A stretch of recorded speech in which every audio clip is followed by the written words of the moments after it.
Sitwasyon naman sa kalakalan ng paputok sa Calasiao, Pangasinan, ating alamin sa live report ni CJ Torida. CJ? Chris, andito tayo ngayon sa bayan ng Calasiao, Pangasinan. Makikita natin sa aking likuran ang hilera ng mga negosyante ng paputok, partikular dito sa Barangay Poblasyon. Update lang tayo sa presyo ng mga panindang paputok, pati na rin yung pailaw.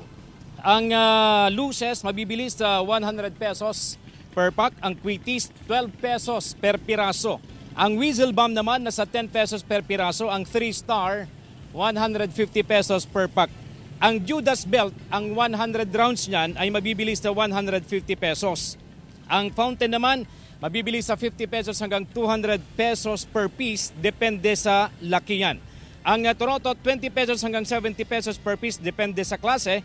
Ang Victory Lights, Roman Candle at Dragon Fountain ay mabibili naman sa 150 pesos. Siyam ang bilang ng mga negosyante na nabigyan ng permit mula sa Camp Crame. Sila yung nakapesto dito ngayon. Tiniyak nilang wala silang ibinebentang bawal na paputok dahil kung mahuhuli sila, babawiin ng autoridad ang kanilang permit at pwede pa silang makasuhan. Dumaan din sila sa fire safety seminar kaya kompleto sila sa mga gamit mula sa tubig, meron din silang nakaimbak na buhangin at meron din silang fire extinguisher sakaling magkaroon man ng insidente ng sunog. Mahigpit din ang pagpapatupad ng no smoking at no tasting sa mga bumibili rito.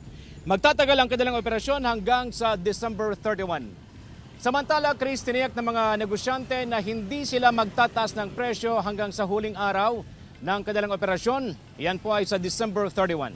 Balik sa iyo, Chris. Maraming salamat, CJ Torida.